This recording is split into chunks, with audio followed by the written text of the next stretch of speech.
பதிலுரை மாண்புமிகு நகராட்சி நிர்வாகத்துறை அமைச்சர் அவர்கள்.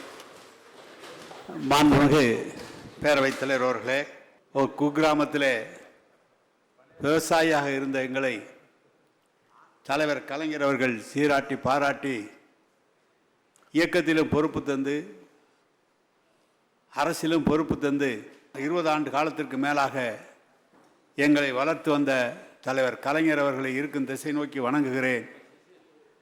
அப்படி தலைவர் கலைஞர் அவர்கள் செய்த காரியத்தில் நம்முடைய தளபதி அவர்கள் எல்முனை அளவு கூட குறையாமல் அவரைப் போலவே இயக்கத் தோழர்களையும் இயக்கத்திலே பணியாற்றுகிறவர்களையும் அரவணைத்து அவர்களை பெருமைப்படுத்தி இருக்கின்ற நம்முடைய முதல்வர் அவர்களையும் வணங்குகிறேன். அதே போல இந்த தேர்தலிலே முழுமையாக தன்னந்தனி ஆளாக தலைவருக்கு உற்ற துணையாக இருந்து 40க்கு 40 வெற்றி பெற வைக்கின்ற இளைஞரணி செயலாளர் விளையாட்டுத்துறை மேம்பாட்டு அமைச்சர் தம்பி உதயநிதி அவர்களுக்கும் என்னுடைய வணக்கத்தையும் தெரிவித்து, மாண்புமிகு அவைத்தலைவர், அவை முன்னவர், அமைச்சர் பெருமக்கள், சட்டமன்ற உறுப்பினர்கள், எங்களுடைய துறையின் அதிகாரிகள் அனைவருக்கும் என்னுடைய வணக்கத்தை தெரிவித்துக் கொள்கிறேன். இந்த இடத்திலே நான் அமர்வதற்கு தொடர்ந்து எனக்கு ஆதரவளித்து எங்களுக்கு வெற்றி பெற வைக்கின்ற எங்களுடைய திருச்சி மாவட்ட மக்கள் முழுவதற்கும், குறிப்பாக மேற்கு சட்டமன்ற தொகுதியினுடைய அந்த மக்களுக்கு என்னுடைய மனமார்ந்த நன்றியும் வணக்கத்தையும் தெரிவித்துக் கொள்வதோடு, பெரம்பலூர் பாராளுமன்றத்தில் அதிகமான வாக்குகளை தந்து வெற்றி பெற வைத்திருக்கிற திருச்சியில் இருக்கிற 4 சட்டமன்ற தொகுதிகள், பெரம்பலூர் சட்டமன்ற தொகுதி, குளித்தலை சட்டமன்ற தொகுதியில் இருக்கிற மக்களுக்கும் எனது நன்றியும் வணக்கத்தை நான் தெரிவித்துக் கொள்கிறேன். இப்படி எங்களை ஆளாக்கி இருக்கிற தலைவருக்கு, தளபதிக்கு என்றைக்கும் நன்றியுடையவனாக நாங்கள் இருப்போம் என்பதையும் தெரிவித்து, திரு கிருஷ்ணசாமி அவர்கள் பேசியிருக்கிறார். சட்டமன்ற உறுப்பினர், பூந்தமல்லி சட்டமன்ற உறுப்பினர் அரவிந்த் ரமேஷ் அவர்கள், திரு பிரின்ஸ் அவர்கள், அதே போல் நம்முடைய சதன் திருமலைக்குமார் அவர்கள், திரு சதாசிவம் அவர்கள், ராமலிங்கம் அவர்களெல்லாம் இந்த துறையில், இரு துறையிலும் அமைச்சர் அவர்கள், நம்முடைய ஊரகத்துறை அமைச்சர் அவருடைய துறையிலும் எனது துறையிலும் உரையாற்றி என்னென்ன பணிகள் நடைபெற்று கொண்டு இருக்கிறது, என்ன பணிகள் நடைபெற வேண்டும், எதிலே சிறு குற்றங்கள் இருக்கிறது, அதை எப்படி திருத்த வேண்டும் என்றெல்லாம் எடுத்து சொல்லியிருக்கிறார்கள். கிருஷ்ணசாமி சொல்கிற போது குப்பை கிடங்குகள் அந்த பகுதிக்கு அதிகமான தேவை என்று சொல்லியிருக்கிறார். தற்போது அதிலே பணியாற்றுகிற தூய்மை பணியாளர்களுக்கு பாதுகாப்பு வேண்டும் என்றும் சொல்லியிருக்கிறார். கழிவுநீருக்கு அங்கு எஸ்டிபி அமைத்து கழிவுநீரை சுத்தம் செய்ய வேண்டும் என்றும் சொல்லியிருக்கிறார்கள். தொடர்ந்து இப்படி குப்பை கிடங்குகள் தேவை என்பது எங்களுடைய துறையின் அதிகாரிகளோடு நாங்கள் இந்த சிங்கப்பூர் சென்று பார்த்து அவர்கள் எப்படி குப்பைகளை கையாளுகிறார்கள் என்பதை கண்டறிந்து, அதை தமிழ்நாட்டிலே அதே போல குப்பைகளை கையாள வேண்டும் என்ற நோக்கத்தோடு சென்னையிலே பரிச்சார்த்த முறையிலே ஒரு 350 கோடி ரூபாய் செலவில் இந்த பணி தொடங்கப்பட்டிருக்கிறது. குப்பையை எடுத்து ஒரு இடத்திலே கொட்டி அந்த குப்பைகளை தரம் பிரித்து, மக்கும் குப்பை, மக்காத குப்பை என்று தரம் பிரித்து, அதற்கு பிறகு அதை எருவாகவும் அதை எரிபொருளாகவும் கொண்டு செல்கின்ற அந்த பணிக்கு பதிலாக குப்பையை நேரடியாக ஒரு இடத்திலே சென்று அதில் 2 நாள் உலர்த்தி 3ஆவது நாள் அதை தீயிட்டு அதிலிருந்து டர்பன் மூலமாக மின்சாரம் தயாரிக்கிற பணி அங்கு நடைபெற்று கொண்டு இருக்கிறது. அது சின்ன நகரம், சிறிய அளவில் செய்கிறார்கள். நம்முடைய சென்னை மாநகரம் மிகப்பெரிய நகரம். அதற்கேற்றாற்போல் அங்கு கட்டமைப்புகளை உருவாக்குகிற பணியை எங்களுடைய துறையினுடைய அதிகாரிகள் முதலமைச்சருடைய அறிவுறுத்தலோடு செய்து கொண்டிருக்கிறோம். எனவே அது முதல் கட்டமாக மதுரை, கோவை, திருச்சி, சென்னை என்ற இடங்களில் 4 இடங்களிலே அதை துவங்கவும் இப்போது பரிச்சார்த்த முறையில் அனைத்து பணிகளும் நடைபெற்று கொண்டு இருக்கிறது. அப்படி வருகிற போது அந்த பகுதியில் இருக்கிற குப்பைகளை நேரடியாக கொண்டு வருகிற பணி நடைபெறும் என்பதையும் நான் தெரிவித்துக் கொள்கிறேன். அரவிந்த் ரமேஷ் அவர்கள் பேசுகின்ற போது சொன்னார், சோழிங்கநல்லூர் சட்டமன்ற தொகுதிக்கு உட்பட்ட வார்டுகளில் பாதாள சாக்கடை திட்டம், குடிநீர் வழங்க திட்ட பணிகள் நடைபெற்று வருகிறது. அதில் பாதாள சாக்கடை திட்ட பணிகளில் 835 தெருக்களுக்கும், குடிநீர் வழங்கல் திட்ட பணிகளில் விடுபட்ட 773 தெருக்களுக்கும் மதிப்பீடுகள் தயாரிக்கப்பட்டிருக்கிறது. அதற்கு நிதி ஒதுக்கீடு செய்து அந்த பணி தொடங்கப்படும் என்பதை நான் தெரிவித்துக் கொள்கிறேன். சோழிங்கநல்லூர் தொகுதிக்கு உட்பட்ட 80 MLD குடிநீர் வழங்கப்பட்டு வருகிறது. அது மக்கள் தொகைக்கு ஏற்றாற்போல் இல்லை. எனவே மக்கள் தொகைக்கு ஏற்றாற்போல் கூடுதலாக 50 MLD தண்ணீர் இப்போது கொடுப்பதற்காக நடவடிக்கை எடுக்கப்பட்டிருக்கிறது என்பதையும் நான் அவருக்கு தெரிவித்துக் கொள்கிறேன். அதே போல நம்முடைய பிரின்ஸ் அவர்கள் சொன்னார்கள், பிரின்ஸ் ஊராட்சியை பேரூராட்சியாக மாற்றக்கூடாது, ஊராட்சியை நகராட்சியாக மாற்றக்கூடாது, ஒன்றிய அரசிலிருந்து வருகிற திட்டங்கள் ஊராட்சிக்கு வராமல் போய்விடும் என்றெல்லாம் சொன்னார்கள். யாரும் ஊராட்சியை நகராட்சியாக மாற்றுவதோ பேரூராட்சியாக மாற்றுவதோ என்னுடைய தனிப்பட்ட விருப்பத்திலோ அல்லது இங்கே இருக்கிற சட்டமன்ற உறுப்பினர்களுடைய விருப்பத்திலோ அல்ல. அதற்கென்று ஒரு செந்தில் அவருடைய செயலாளர் செந்தில் அவருடைய தலைமையிலே எங்களுடைய செயலாளர் இணைந்து ஒரு கமிட்டி அமைக்கப்பட்டிருக்கிறது. அந்த கமிட்டியில் இப்போது நீங்கள் பார்த்தீர்களானால் 490 பேரூராட்சிகள் இருக்கிறது, 138 நகராட்சிகள் இருக்கிறது, 25 மாநகராட்சிகள் இருக்கிறது, 12,000க்கும் மேற்பட்ட ஊராட்சிகள் இருக்கிறது, 380 ஊராட்சி ஒன்றியங்கள் இருக்கிறது. இதையெல்லாம் பார்த்தீர்களானால் ஒரே ஒரு பஞ்சாயத்தில் எடுத்துக்காட்டாக சொல்ல வேண்டுமென்றால் இந்த தூத்துக்குடி அருகில் இருக்கின்ற மாப்பிள்ளை ஊரணி என்ற பஞ்சாயத்தில் 40,000 பேர் இருக்கிறார்கள் ஒரே பஞ்சாயத்தில். அதே போல் சென்னை அருகில் இருக்கின்ற அரவிந்த் ரமேஷ் அவருடைய பகுதியில் ஒரே பஞ்சாயத்து 7 பஞ்சாயத்தில் மட்டும் 1.5 லட்சம் மக்கள் இருக்கிறார்கள். 7 பஞ்சாயத்தில் அவர்களுடைய நிதி என்பது ஊராட்சி நிதி என்பது ஒரு பஞ்சாயத்தில் 100 கோடி இருக்கிறது. அதை முறைப்படுத்த வேண்டும், கையகப்படுத்த முறைப்படி செய்ய வேண்டும் என்பதற்காக தான் இந்த திட்டம். இப்போது கூட நகராட்சிகளை பெருக்குவதும் பேரூராட்சிகளை அமைப்பதும் ஏற்கனவே நடைபெற்ற தேர்தல் போதே இதை செய்ய வேண்டும் என்று எண்ணினோம். இப்போது சென்னை மாநகராட்சி என்று எடுத்துக்கொண்டால் மக்கள் 89 லட்சம் மக்கள் இருக்கிறார்கள். 89 லட்சம் மக்களில் 200 வார்டுகள் இருக்கிறது. அப்படி வருகிற போது ஒரு வார்டுக்கு 40,000 இருக்கிறது, ஒரு வார்டிலே 15,000 வாக்காளர் இருக்கிறார்கள். அதையெல்லாம் நிறைவு செய்து ஒரு வார்டுக்கு இவ்வளவுதான் அந்த மக்கள் தொகை அடிப்படையில் ஒரு வார்டுக்கு இவ்வளவு என்று சொல்லி அனைத்து வார்டுகளையும் அதிகப்படுத்தி மக்கள் பிரதிநிதிகளை கூட்டுவதற்காக அதிகப்படுத்துவதற்காக அந்த பணியும் தொடர்ந்து நடைபெறும். எனவே வருகிற போது அடுத்த முறை போட்டியிடுகின்ற இடங்கள் ஒவ்வொரு நகராட்சியிலும் அதை சீர் செய்து ஒரே அளவிலே ஒரு உறுப்பினர் தேர்ந்தெடுக்கப்படுகிறார் என்று சொன்னால் 15,000 வாக்குகள் மட்டுமே அவருக்கு இருக்க வேண்டும், 20,000 வாக்குகள் மட்டுமே இருக்க வேண்டும். ஒரு இடத்தில் 50,000 ஒரு இடத்தில் 20,000 என்று இருக்கக்கூடாது என்பதற்காக தான் இந்த பணி தொடங்கப்பட்டிருக்கிறது. அதே போல் ஒரு ஊராட்சியில் எடுத்துக்கொண்டால் ஒரே ஊராட்சியிலே எங்களுடைய ஊராட்சி என்று எடுத்துக்கொண்டால் நான் அனுபவத்திற்காக சொல்கிறேன் 2,000 மக்கள் தொகை. ஆனால் ஒரே ஊராட்சியிலே 10,000க்கும் மேற்பட்ட மக்கள் தொகை, கிட்டத்தட்ட 179 பஞ்சாயத்துகளில் அது மாதிரி இருக்கிறது. எனவே தான் பணிகளை முறைப்படுத்த வேண்டும். அரசு அலுவலர்களை வைத்து அந்த பணியை செய்ய வேண்டும், அதை முறைப்படுத்த வேண்டும். அரசில் தருகிற பணி ஒழுங்காக அவர்கள் செய்ய வேண்டும் என்பதற்காக தான் இந்த பணி தொடங்கப்பட்டிருக்கிறது. எனவே இந்த தேவை எங்கள் கன்னியாகுமரியிலிருந்து நிறைய கோரிக்கைகள் வந்திருக்கிறது. எங்களது சேர்க்கக்கூடாது என்று நேரடியாக எங்களிடம் சொன்னார்கள்.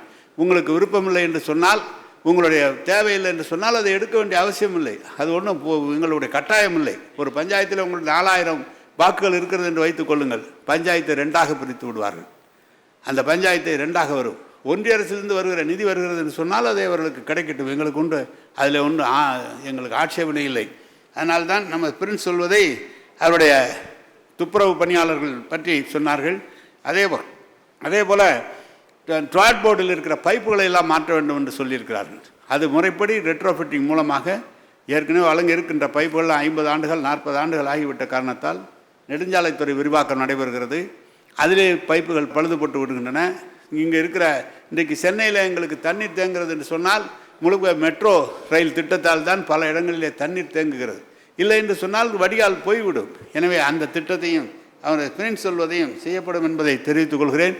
குறிப்பாக சதன் திருமலைக்குமார் அவர்கள் பேசுகிற போது இந்த துறையை மிகவும் பாராட்டி குடிதண்ணீரை பொறுத்தளவு மிக சிறப்பாக வழங்கி வருகிறார்கள் என்பதை சொல்லியிருக்கிறார்கள். பின்னால் தமிழ்நாட்டிலே நம்முடைய முதலமைச்சர் தளபதி அவருடைய தலைமையில் இயங்குகின்ற இந்த ஆட்சியில் குடிநீர் திட்டங்கள் எவ்வாறு செயல்படுத்தப்பட்டு வருகிறது என்பதை நான் உங்களுக்கு சொல்ல விரும்புகிறேன்.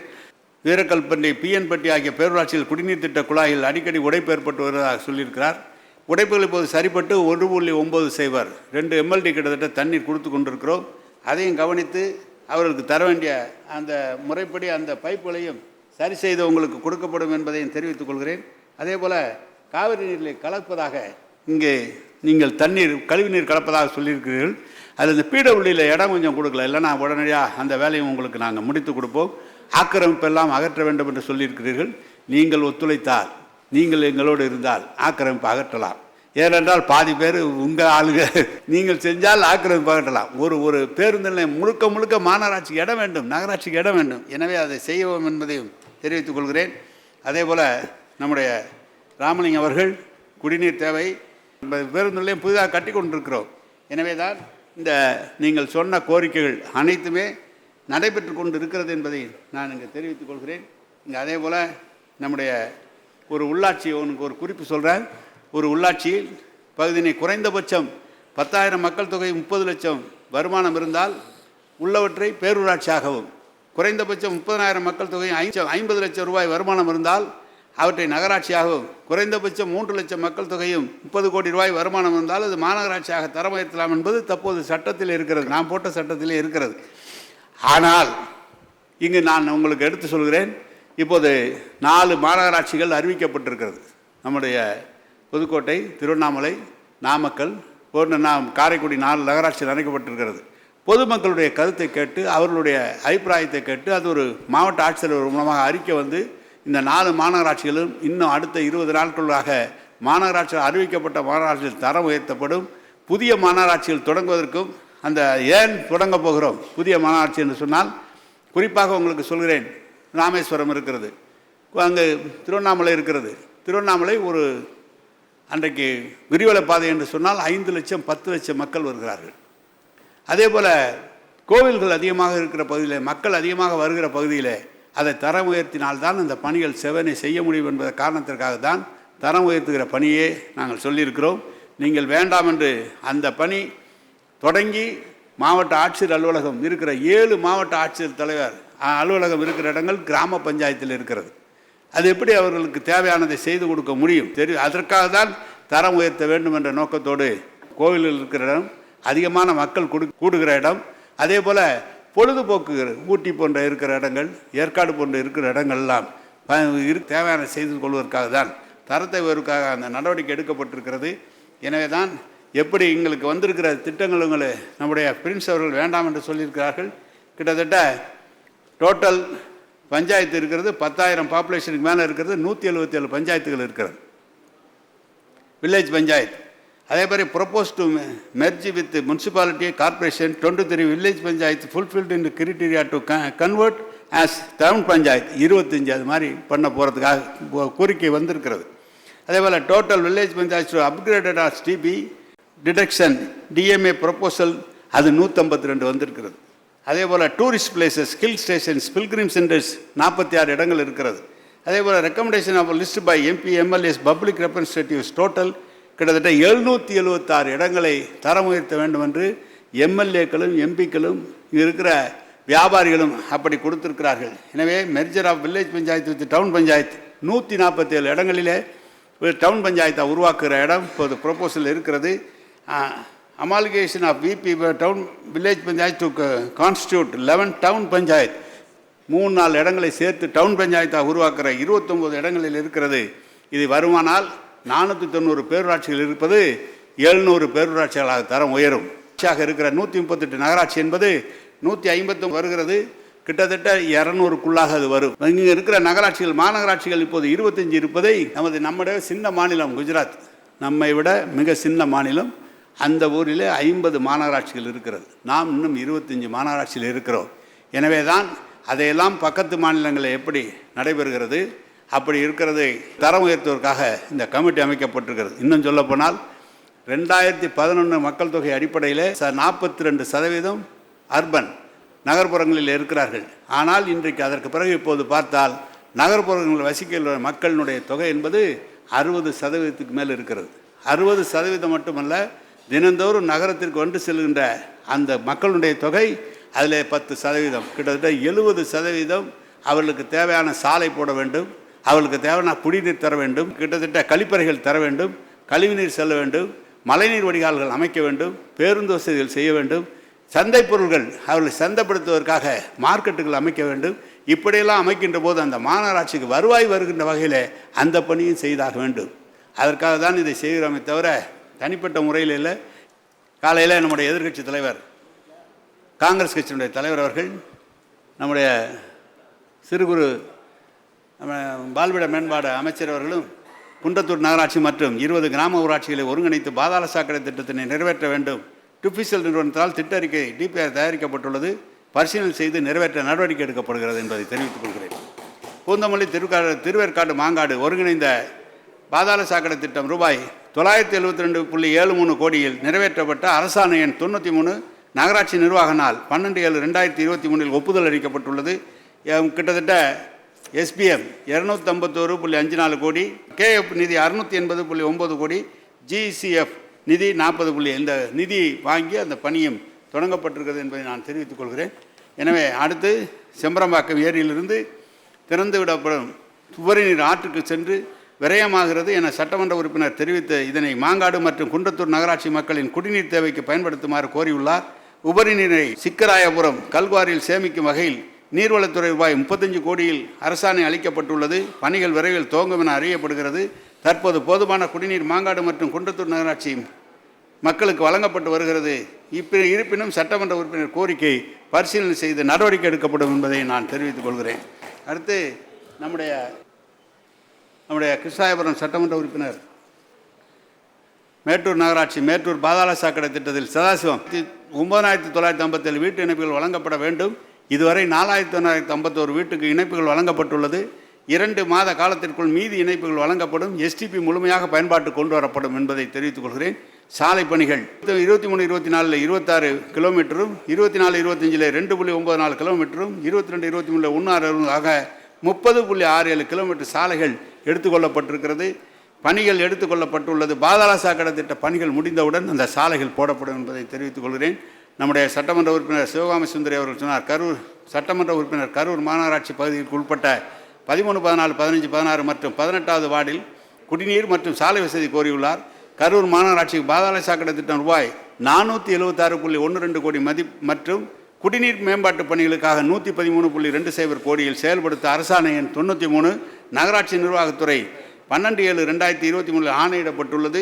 பாதாள சாக்கடை திட்ட பணிகள் குடிநீர் மேம்பாட்டு பணிகள் முடிந்தவுடன் சாலை பணிகள் தொடங்கப்படும் என்பதை நான் தெரிவித்துக் கொள்கிறேன். அதேபோல் கரூர் மாவட்டம் கிருஷ்ண ஒன்றியத்திற்கு உட்பட்ட 3.37 MLD குடிநீரும், கடவூர் ஊராட்சி ஒன்றியத்திற்கு 5.50 MLD குடிநீரும் 4 கூட்டு குடிநீர் திட்டங்கள் மூலம் வழங்கப்பட்டு வருகிறது. கிருஷ்ணாயபுரம் ஊராட்சி ஒன்றியத்தில் குடிநீர் போதுமானதாக இல்லை என கண்டறியப்பட்டு உரிய நடவடிக்கை எடுக்க நான் அதிகாரிகளுக்கு உத்தரவிட்டதன் பேரில் கிருஷ்ணாயபுரம் பகுதியில் உள்ளடக்கிய ஒரு புதிய கூட்டு குடிநீர் திட்டத்திற்காக அறிவிப்பு இன்றைக்கே வெளியிடப்படும் என்பதையும் தெரிவித்துக் கொள்கிறேன். கடவூர் ஊராட்சி ஒன்றியத்தை பொறுத்தவரை தனியே ஒரு கூட்டு குடிநீர் திட்டம் செயல்படுத்துவது குறித்து விரிவாக ஆய்வு செய்து அதன் அடிப்படையில் நடவடிக்கை எடுக்கப்படும் என்பதையும் தெரிவித்துக் கொள்கிறேன். இங்கே இருக்கிற நான் ஒன்றை சொல்ல விரும்புகிறேன். சதன் திருமலைக்குமார் அவர்கள் சொன்னது போல இங்கு தமிழ்நாடு குடிநீர் வடிகால் வாரியத்தினுடைய பணியை உங்களுக்கு சொல்ல வேண்டும். இங்கு நம்முடைய அமைச்சர் நீ உடனே அதை செய்யணும்னார். அப்படி மக்கள் சட்டமன்ற உறுப்பினர்கள் சொன்னதில் நாம் ஏற்று நிதிநிலைக்கு ஏற்ப அனைத்து பணிகளுக்கும் விரிவான திட்ட அறிக்கை தயாரிக்கப்பட்டு வைக்கப்பட்டிருக்கிறது. குறிப்பிட்ட பணிகள் இந்த ஆண்டு 3 பணிகளுக்கு மேல் எடுக்க இருக்கிறோம். மீது இருக்கிற 4 பணிகளுக்கும் நிதிநிலை ஏற்ப அதுவும் இந்த ஆண்டே செயல்படுத்தப்படும் என்பதையும் தெரிவித்துக் கொள்கிறேன். நமது கழக அரசு அமைவதற்கு முன் தமிழ்நாடு குடிநீர் வடிகால் வாரியத்தில் 4,43,00,000 மக்களுக்கு 1928 MLD குடிநீர் வழங்கப்பட்டு வந்தது. தலைவர் கலைஞர் அவர்கள் 71 தொடங்கப்பட்டு நம்முடைய தளபதி அவர்கள் முதலமைச்சராக பொறுப்பேற்கிற முன்பு வரை தமிழ்நாட்டிலே 1928 MLD கிட்டத்தட்ட 4,43,00,000 மக்களுக்கு வழங்கப்பட்டு வந்தது. கடந்த 3 ஆண்டுகளில் 62 கூட்டு குடிநீர் திட்டங்கள் தமிழ்நாடு குடிநீர் வடிகால் வாரியத்தால் நிறைவேற்றப்பட்டுள்ளன. இதன் காரணமாக தற்போது 544 கூட்டு குடிநீர் திட்டங்கள் மூலம் 5,02,00,000 மக்கள் பயன்பெறும் வகையில் 2,286 MLD குடிநீர் வழங்கப்பட்டு வருகிறது. மேலும் சென்னை குடிநீர் வழங்கல் வாரியத்தின் மூலமாக 89 லட்சம் மக்களுக்கு 1060 MLD தண்ணீர் குடிநீர் வழங்கப்பட்டு வருகிறது. மேலும் தமிழ்நாடு குடிநீர் வடிகால் வாரியம் மற்றும் சென்னை குடிநீர் வடிகால் வாரியத்தின் 35 குடிநீர் திட்ட பணிகள் நடைபெற்று வருகின்றன. இத்திட்டத்தின் முடிவுறும் போது சுமார் 7 கோடி மக்களுக்கு 4200 MLD குடிநீர் வழங்கப்பட்டுவிடும். இப்போது இந்த ஆண்டு ஆரம்பித்தது 1,10,00,000 பேருக்கு வழங்கப்பட்டு வருகிறது. இந்த ஆண்டு இறுதிக்குள்ளாக 4200 MLD கிட்டத்தட்ட தண்ணீர் வழங்கப்பட்டுவிடும். இந்த ஆண்டு அரசால் அறிவிக்கப்பட்ட பெரம்பலூர், திண்டுக்கல், நாமக்கல், திருச்சி, கரூர் மற்றும் விருதுநகர் மாவட்டங்களுக்கான 5 கூட்டு குடிநீர் திட்டங்கள் செயல்படுத்தப்படும் போது 16 லட்சம் மக்களுக்கு 100 MLD தண்ணீர் வழங்க இயலும். இதெல்லாம் பணமும் ஒதுக்கி டெண்டர் லெவலுக்கு வந்துருச்சு. இதை சொல்கிறதில்ல அந்த வேலை. இவை தவிர தருமபுரி, கிருஷ்ணகிரி மாவட்டங்கள் ஒகேனக்கல் கூட்டு குடிநீர் திட்டம் 2ஆம் பகுதி, புதுக்கோட்டை, திருவண்ணாமலை, விழுப்புரம், கள்ளக்குறிச்சி, தூத்துக்குடி மற்றும் தென்காசி மாவட்டங்களுக்கான 6 கூட்டு குடிநீர் திட்டங்கள் மூலம் 94 லட்சம் மக்களுக்கு 700 MLD குடிநீர் வழங்க விரிவான திட்ட அறிக்கை தயாரிக்கப்பட்டிருக்கிறது. நிதி ஆதாரங்கள் சரி செய்தவுடன் இந்த பணியும் தொடங்கப்படும் என்பதை நான் தெரிவித்துக் கொள்கிறேன். மேற்கண்ட அனைத்து குடிநீர் திட்டங்களும் முடிவரும்போது தமிழ்நாடு முழுவதும் 8 கோடி மக்களுக்கு 5000 MLD பாதுகாக்கப்பட்ட குடிநீர் வழங்கப்படும் என்பதையும் நான் தெரிவித்துக் கொள்கிறேன். குடிநீரை பொறுத்தளவு தமிழ்நாடு குடிநீர் வடிகால் வாரியம் 50 ஆண்டு காலத்தில் என்ன செய்ததோ அதை இந்த 5 ஆண்டு காலத்திற்குள்ளாக நம்முடைய முதலமைச்சர் தளபதியினுடைய ஆதரவோடு இந்த குடிநீர் வடிகால் வாரியம் மக்களுக்கு பாதுகாக்கப்பட்ட குடிநீர் வழங்கப்படுகிறது. எனவே தான் நகர்ப்புற உள்ளாட்சிகள் ஏற்கனவே சொல்லியிருக்கிறேன், எதற்காக தரம் உயர்த்தப்படுகிறது என்பதை ஏற்கனவே சொல்லியிருக்காங்க.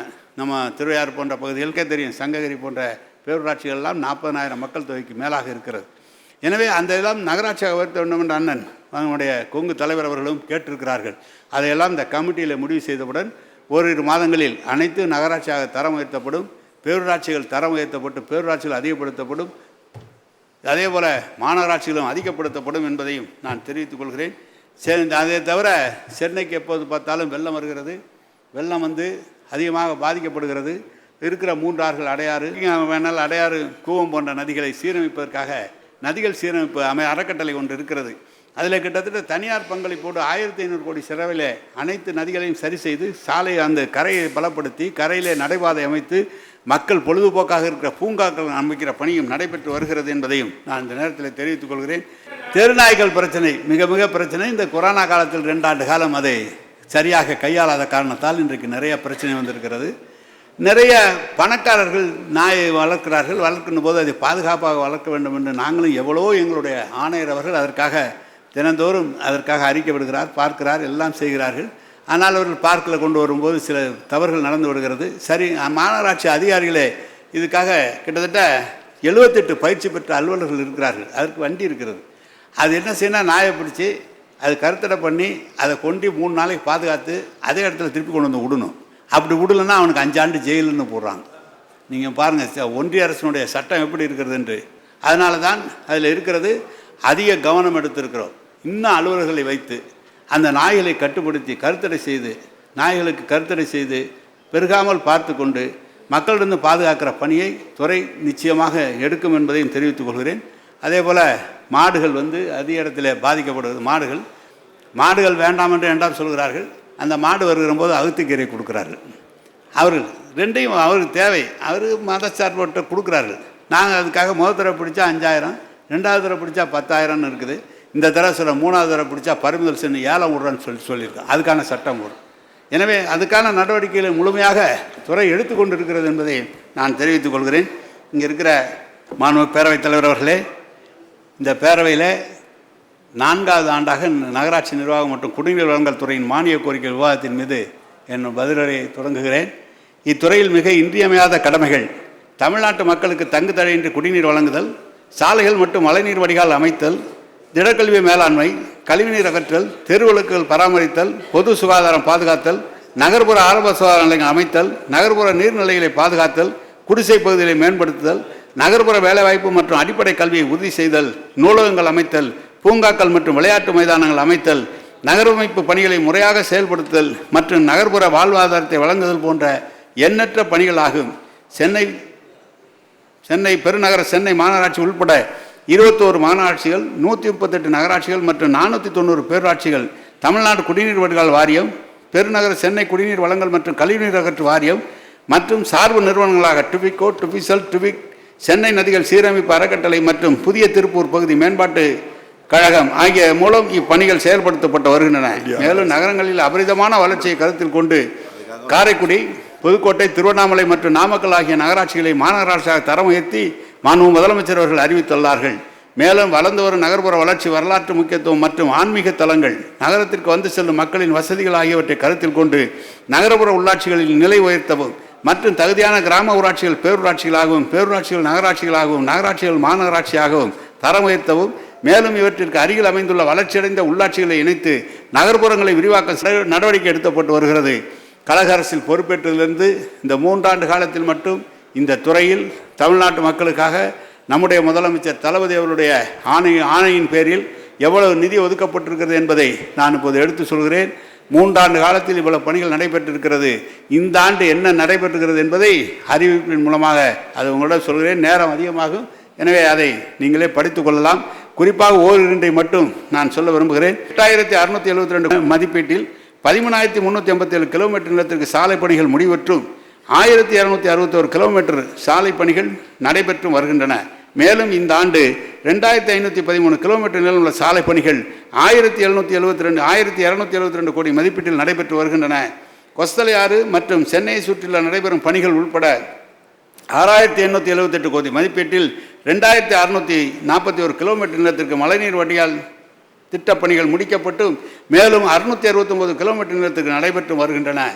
இங்கு 7390 கோடி மதிப்பீட்டில் 191 குடிநீர் திட்டப்பணிகள் நடைபெற்று வருகின்றன. ரூபாய் 8911 கோடி மதிப்பீட்டில் 28 பாதாள சாக்கடை திட்ட பணிகள் நடைபெற்று வருகின்றன. ரூபாய் 858 கோடி மதிப்பீட்டில் 7.42 லட்சம் எண்ணிக்கையிலான தெருவிளக்குகள் ஆற்றல் மிகு LED விளக்குகளாக மாற்றம் செய்யப்படும் பணிகள் நடைபெற்று வருகிறது. எனவே 1200 கோடி மதிப்பீட்டில் 55 பேருந்து நிலைய பணிகள் முடிவுற்றும் மேலும் 100 பேருந்து நிலைய பணிகள் நடைபெற்று வருகின்றன. ரூபாய் 690 கோடி மதிப்பீட்டில் 52 சந்தைகள் கட்டி முடிக்கப்பட்டும் மேலும் 86 இடங்களில் சந்தைகள் அமைக்கும் பணிகள் நடைபெற்று வருகின்றன. ரூபாய் 198 கோடி மதிப்பீட்டில் 79 அறிவுசார் மையங்கள் கட்டி முடிக்கப்பட்டும் மேலும் 21 அறிவுசார் மைய பணிகள் நடைபெற்று வருகின்றன. ரூபாய் 424 கோடி மதிப்பீட்டில் 681 பூங்கா அபிவிருத்தி பணிகள் முடிக்கப்பட்டு மேலும் 396 பூங்கா பணிகள் மேம்பாட்டு பணிகள் நடைபெற்று வருகின்றன. 700 கோடி மதிப்பீட்டில் பல்வேறு நீர்நிலைகளை தூர்வாரி கரைகளை பலப்படுத்தி சீரமைக்கப்பட்டுள்ளன. 373 கோடி மதிப்பீட்டில் புதிய மின்மயாங்கள் நிறுவுதல் மற்றும் நவீனப்படுத்த பணிகள் நடைபெற்று கொண்டு வருகின்றன. 153 கோடி மதிப்பீட்டில் நகர்ப்புற உள்ளாட்சிகளுக்கான அலுவலக கட்டிடங்கள் கட்டும் பணிகள் முடிவுற்றுள்ளன. ரூபாய் 771 கோடி மதிப்பீட்டில் பள்ளிகளுக்கு கூடுதல் வகுப்பறை கட்டிடங்கள் கட்டப்பட்டுள்ளன. 316 கோடி மதிப்பீட்டில் பயோமைனிங் மூலம் தேக்க திடங்களை அகற்றி நிலத்தினை மீட்டெடுக்கும் பணி பல்வேறு நகரங்களில் முடிவுறு நிலையில் உள்ளது. இதன் மூலம் 523 ஏக்கர் நிலங்கள் மீட்டெடுக்கப்படும். பெருநகர சென்னை மாநகராட்சி பெருங்குடியில் 351 கோடி மதிப்பீட்டில் திடக்கழிவுகள் அகற்றும் பணி நடைபெற்று வருகிறது. இந்த பணி முடிவுறும் போது 225 ஏக்கர் பரப்பளவு உள்ள நிலம் மீட்டெடுக்கப்படும். மேலும் சென்னை மாநகரத்தில் கொடுங்கையூர் குப்பை கிடங்கிலிருந்து குப்பைகளை அகற்றுவதற்கு ரூபாய் 648 கோடி மதிப்பீட்டில் பணிகள் துவங்கப்பட்டுள்ளன. பணிகள் முடிவுறும் போது 252 ஏக்கர் பரப்பளவு நிலம் மீட்டெடுக்கப்படும். ரூபாய் 1100 கோடி மதிப்பீட்டில் சென்னை மாநகரில் 5 மேம்பாலங்கள் முடிவுற்றும் மேலும் 14 மேம்பாலங்கள் பணிகள் நடைபெற்று வருகின்றன. 182 கோடி மதிப்பீட்டில் 72,214 தனிநபர் கழிப்பறைகளும் 2080 சமுதாய கழிப்பிடங்களும் கட்டி முடிக்கப்பட்டு பொதுமக்கள் பயன்பாட்டில் கொண்டு வரப்பட்டுள்ளன. ரூபாய் 500 கோடி மதிப்பீட்டில் திடக்கழிவு மற்றும் திடக்கழிவு மேலாண்மை பணிகளுக்கு வாகனங்கள் கொள்முதல் செய்யப்பட்டு பயன்படுத்தப்பட்டு வருகின்றன. சென்னை பெருநகர திறன்மிகு போக்குவரத்து திட்டம் 904 கோடி மதிப்பீட்டில் ஜைகா கடன் உதவியுடன் செயல்படுத்தப்பட்டு வருகிறது. இதை தவிர பல்வேறு பணிகளுக்கு நகர்ப்புற உள்ளாட்சிகளுக்கு 5209 கோடி ஒதுக்கீடு செய்யப்பட்டுள்ளது. மக்களுக்கு விரைந்து சேவை செய்வதற்கு ஏதுவாக உள்ளாட்சிகளின் தரத்திற்கேற்ப பணியாளர்கள் நியமனம் செய்ய நெறிமுறைகள் வகுக்கப்பட்டுள்ளன. உங்களுக்கு தெரியும், எல்லா இடங்களிலும் தலைவர்கள் வந்தபோதும் சரி, எம்எல்ஏக்கள் வந்தபோதும் சரி, அமைச்சர்கள் வந்தபோதும் சரி, எங்களுடைய பேரூராட்சிகள் ஆட்கள் இல்லை, இன்ஜினியர்கள் இல்லை, பணி செய்வதற்கு டிராப்ஸ்மேன் இல்லை என்றெல்லாம் சொன்னார்கள். நம்முடைய முதலமைச்சர் அவர்கள் இந்த துறைக்கு முதல் கட்டமாக 2500 பேர் எடுத்துக்கொள்ளலாம் என்று உத்தரவிட்டார்கள். அந்த 2500 2700 பேரையும் எப்படி எடுப்பது என்று சொன்னால், அண்ணா பல்கலைக்கழகத்தின் மூலமாக பரீட்சை எழுத சொல்லி அந்த பரீட்சையின் மூலமாக யார் அதிகமான மதிப்பெண்கள் பெறுகிறார்களோ அவர்களை எடுத்துக்கொள்ளலாம் என்று ஒரு உத்தரவிட்டு வருகிற 29-30 இந்த பரீட்சை நடைபெற இருக்கிறது. எனவே புதிதாக இந்த 2500 பேர் மட்டுமல்ல, இன்னொரு 3000 பேர் எடுக்கிறதுக்கு அறிவிப்பும் வருகிறது. எனவே விரைவில் அத்தனை இடங்களை நிரப்புவதற்கு ஓரிரு மாதங்களில் நகர்ப்புற உள்ளாட்சிகளில் மின் கட்டணம், குடிநீர் விநியோக கட்டணம், பணியாளருக்கான ஊதியம், ஏற்கனவே உள்ளாட்சிகளால் உருவாக்கப்பட்ட சொத்தினை பராமரிப்பதற்கும் ஒவ்வொரு இடமும் 4000 கோடி நகர்ப்புற உள்ளாட்சிகளுக்கு வழங்கப்பட்டு வருகிறது. குடிநீர் வடிகால் வாரியம் புதிதாக நம்முடைய முதலமைச்சர் அறிவித்த ஒகேனக்கல் கூட்டு குடிநீர் திட்டம் 2ஆம் கட்டம், பெரம்பலூர் நகராட்சி குடிநீர் திட்டம் சேர்ந்த நம்முடைய அமைச்சர் திருவண்ணாமலை அமைச்சர் கிட்டத்தட்ட 2 வருஷம் ஆச்சு சட்டமன்றத்திலே அறிவிச்சு. நிதி வந்தவுடன் திருவண்ணாமலை, விழுப்புரம் போன்ற பகுதிகளுக்கு அந்த கூட்டு குடிநீர் திட்டம் செயல்படுத்தப்படும் என்பதையும் தெரிவித்துக் கொள்கிறேன். பாதாள சாக்கடை திட்டங்கள் 13 பாதாள சாக்கடை திட்டங்கள் 1707 கோடி ரூபாய் மதிப்பீட்டில் நிறைவேற்றப்பட்டுள்ளன. மேலும் 12 பாதாள சாக்கடை திட்டம் 3407 கோடி மதிப்பீட்டில் நடைபெற்று வருகின்றன. மேலும் ஒசூர் மாநகராட்சி மற்றும் செங்கல்பட்டு நகராட்சி ஆகியவற்றுக்கு 770 கோடி மதிப்பீட்டில் 2 புதிய பாதாள சாக்கடை திட்டங்கள் செயல்படுத்த நடவடிக்கை எடுக்கப்பட்டுள்ளன. 2024 ஆண்டில் ஏற்பட்ட மிக்ஜம் புயலினால் திருவள்ளூர், காஞ்சிபுரம் மற்றும் செங்கல்பட்டு மாவட்டங்களில் 12 கூட்டு குடிநீர் திட்டங்கள் பாதிப்படைந்தன. இதனை போர்க்கால அடிப்படையில் 1.28 கோடி செலவில் தற்காலிகமாக சீரமைக்கப்பட்டு பயனுக்கு கொண்டு வரப்பட்டன. தற்போது நிரந்தரமாக சீரமைக்க 3.89 கோடி மதிப்பீட்டில் பணிகள் நடைபெற்று வருகின்றன. மேலும் வடகிழக்கு பருவமழை வெள்ளத்தால் தூத்துக்குடி, திருநெல்வேலி, தென்காசி, கன்னியாகுமரி, விருதுநகர் மற்றும் தேனி மாவட்டங்களில் உள்ள 70 கூட்டு குடிநீர் திட்டங்கள் கடுமையாக சேதமடைந்தன. அந்த சேதங்களை 34.13 கோடி செலவில் தற்காலிகமாக சீரமைக்கப்பட்டது, பயனை கொண்டு வரப்பட்டது. தற்போது நிரந்தரமாக சீரமைக்க 145.48 கோடி மதிப்பீட்டில் பணிகள் நடைபெற்று வருகின்றன. சென்னை குடிநீர் வடிகால் வாரியத்தின் மூலமாகவும் நம்முடைய டுபிசல் மூலமாக 473 கோடி, சிஎம்டிஏ மூலமாக 480 கோடி, 473 கோடி தந்து 946 கோடிக்கு சென்னை வட சென்னை வளர்ச்சி திட்டத்திற்காக அதுவும் நிதி ஒதுக்கப்பட்டிருக்கிறது. மேலும் கொருக்குப்பேட்டை, கொரட்டூர் மற்றும் ராஜீவ்காந்தி சாலை ஆகியவற்றில் 1126.27 கோடி மதிப்பீட்டில் குடிநீர் மேம்பாட்டு பணிகள் நடைபெற்று வந்த சென்னைக்கு அருகில் உள்ள நெம்மேலியில் சுமார் 9 லட்சம் மக்கள் பயன்பெறும் வகையில் நாளொன்றுக்கு 150 மில்லியன் லிட்டர் சுத்திகரிப்பு திறன் கொண்ட கடல்நீரை குடிநீராக்கும் நிலையம் மாண்பு முதலமைச்சர் அவர்களால் 24/2/2024 அன்று துவங்கி வைக்கப்பட்டது. மேலும் போரூரில் நாளொன்றுக்கு 400 மில்லியன் லிட்டர் திறன் கொண்ட மற்றொரு கடல்நீரை குடிநீராக்கும் திட்டம் மாண்பு முதலமைச்சர் அவர்களால் அடிக்கல் நாட்டப்பட்டு பணிகள் நடைபெற்று வருகின்றன. அனைத்து குடிநீர் சுத்திகரிப்பு நிலையங்கள் மற்றும் குடிநீர் பகிர்மான நிலையங்கள் ரூபாய் 50 கோடி மதிப்பில் ஸ்மார்ட் மீட்டர்கள் பொருத்தும் பணிகள் நடைபெற்று வருகின்றன. ஆலந்தூர், 1000 விளக்கு மற்றும் கேக்கநகரில் 221 கோடி மதிப்பீட்டில் பழுதடைந்த கழிவுநீர் கட்டமைப்புகளை சீரமைப்பதற்கு பணிகள் நடைபெற்று வருகின்றன. சென்னை மாநகருடன் இணைக்கப்பட்ட 42 உள்ளாட்சி அமைப்புகளில் 3இல் கழிவுநீர் கட்டமைப்புகள் 143 கோடி மதிப்பீட்டில் முடிக்கப்பட்டு மக்கள் பயன்பாட்டிற்கு கொண்டு வரப்பட்டுள்ளன. எஞ்சிய பகுதிகளில் மற்றும் மாதவரத்தில் விடுபட்ட பகுதிகளிலும் ரூபாய் 3161 கோடி மதிப்பீட்டில் பணிகள் நடைபெற்று வருகின்றன. சென்னையில் உள்ள நீர் வழித்தடங்களில் கழிவுநீர் கலப்பதை தடுப்பதற்காக 50 கோடி மதிப்பீட்டில் பணிகள் நடைபெற்று வருகின்றன. மேலும் வட சென்னை வளர்ச்சி திட்டத்தின் கீழ் 946 கோடி மதிப்பீட்டில் பணிகள் துவங்கப்பட்ட நடவடிக்கை எடுக்கப்பட்டு வருகின்றன. நகர்ப்புற உள்ளாட்சி அமைப்புகளுக்கு தேவையான திட்ட மேலாண்மை டுபிகோ, டுபிசல் மற்றும் டுவிக் நிறுவனங்கள் செயல்படுத்தி வருகின்றன. திருப்பூர் பகுதிக்கு குடிநீர் திட்ட மற்றும் கழிவுநீரகத்தில் சம்பந்தப்பட்ட பணிகளை தனியார் பங்களிப்புடன் புதிய திருப்பூர் மேம்பாட்டுக் கழகம் செயல்படுத்தி வருகிறது. சென்னை மற்றும் அதனை சுற்றியுள்ள ஆறுகள், நீர்நிலைகள், வாய்க்கால்கள் ஆகியவற்றை சீரமைக்கும் பணிகள் திட்ட மேலாண்மைகள் சிஆர்ஆர்டி மூலம் மேற்கொண்டு நடைபெற்று வருகின்றன. குறிப்பாக 1000 கோடி ரூபாய் கலைஞர் மேம்பாட்டு திட்டம் இருக்கிறது. எந்த திட்டம் வந்தாலும் உங்களுக்கு தேவை என்றால் திருநெல்வேலிக்கு மட்டும் 1028 கோடி ரூபாய்க்கு தண்ணிக்காக தந்திருக்காங்க. பாளையங்கோட்டை, சேர்மாதேவி, களக்காடு, நாங்குநேரி அவ்வளவு ஊருக்கு தந்திருக்க வேலை நடந்துகிட்டு இருக்கு. சேலம் தொகுதிக்கு குடிநீர் திட்ட பணிகளுக்கு மட்டும் 500க்கும் மேற்பட்ட கோடி, பாதாள சாக்கடை திட்டம், மேம்பாலங்கள் கிட்டத்தட்ட 1000 கோடி ரூபாய்க்கு சேலத்திற்கு மட்டும் கொடுக்கப்பட்டிருக்கிறது. கலைஞர் மேம்பாட்டு திட்டத்தில் 1000 கோடி ரூபாய் பணம் தருகிறார்கள். அதில் குறிப்பாக இதில் சொல்ல வேண்டும் என்று சொன்னால், நம்முடைய கலைஞர் அவர்கள் முதலில் போட்டியிட்ட குளித்தலை சட்டமன்ற தொகுதி, அதை ஒட்டி இருக்கிற கிருஷ்ணராய பகுதி, அதை ஒட்டி இருக்கிற தோகைமலை பகுதி, அதே போல் மணப்பாறை சட்டமன்ற தொகுதி கலைஞர் அவர்கள் ஏற்கனவே முதலமைச்சராக இருந்தபோது 100 கோடி ரூபாய் திட்டத்தில் புதிய கூட்டு குடிநீர் திட்டம் ஒன்று அன்றைக்கு ஆரம்பித்து வைத்தார்கள். இன்றைக்கு மக்கள் தொகை பெருக்கின் காரணமாக குடிநீர் பற்றாக்குறை மணப்பாறை நகரம், வையம்பட்டி மற்றும் பொன்னம்பட்டி பேரூராட்சி பகுதியில் இருக்கிறது. இரண்டையும் சேர்த்து ஒரு புதிய கூட்டு குடிநீர் திட்டம் 800 கோடி செலவில் ஒரு கூட்டு குடிநீர் திட்டம் அமைக்கப்படும் என்பதையும் நான் தெரிவித்துக் கொள்கிறேன். அதே போல் நான் ஏற்கனவே சொல்லியிருக்கிறேன். குறிப்பாக ஒன்றை மட்டும் உங்களுக்கு சொல்ல விரும்புகிறேன். சென்னை மாநகராட்சியில் 200 வட்டங்கள் இருக்கிறது, 200 மாமன்ற உறுப்பினர்கள் இருக்கிறார்கள். ஆனால் 89 லட்சம் மக்கள், 55 லட்சம் மக்கள் வாக்காளர்களாக இருக்கிறார்கள். எனவே ஒரு இடத்தில் 40,000, ஒரு இடத்தில் 15,000 இருப்பதை மாற்றி சென்னை மாநகரை சரி செய்கிற போது கிட்டத்தட்ட 200லிருந்து 300 வார்டு மெம்பர்கள் வருவார்கள். எனவே புதிய கட்டிடம் ஒன்று சென்னை மாநகராட்சியில் கட்டுவதற்காக நம்முடைய முதலமைச்சர் அவர்கள் 75 கோடி ரூபாய் மாமன்ற கட்டிடம் ஒன்று கட்டுவதற்காக நம்முடைய முதலமைச்சர் அனுமதித்திருக்கிறார்கள். அதே போல் 63 அறிவிப்புகளை உங்களுக்கு கொடுத்திருக்கிறோம், படித்து பாருங்கள். பல்வேறு நகரங்கள் தரம் உயர்த்தப்படுகிறது, பல்வேறு நகரங்களுக்கு தேவையான அடிப்படை தேவைகள் எல்லாம் நிறைவேற்றப்படுகிறது. சட்டமன்ற உறுப்பினர்கள் கிட்டத்தட்ட வெட்டு தீர்மானம் 188 பேர் கொடுத்துருக்குறீங்க. 188 பேருக்கும் எங்களுடைய துறையின் அதிகாரிகள் அறிவிப்புகள் அனைத்தும் சட்டமன்றத்தில் பதிவு செய்யப்படுகிறது. பதிவு செய்ய கிட்டத்தட்ட 30 தலைப்பில் கொடுத்துருக்காங்க சட்டமன்ற உறுப்பினர்கள். ஒவ்வொருவரும் கொள்கையை பற்றி விவாதிக்க குடிநீர் வேண்டும், பாதாள சாக்கடை திட்டம் வேண்டும், புதிய கட்டிடங்கள் வேண்டும், புதிய பேருந்து நிலையங்கள் வேண்டும், சாலை சீரமைக்கப்பட வேண்டும், பாதாள சாக்கடை திட்டம் வேண்டும் என்று 188 உறுப்பினர் ஒரு வெட்டு தீர்மானங்கள் கொடுத்திருக்கிறார்கள். எனவே அனைத்து வெட்டு தீர்மானங்களும் கவனத்தில் எடுக்கப்பட்டுள்ளன.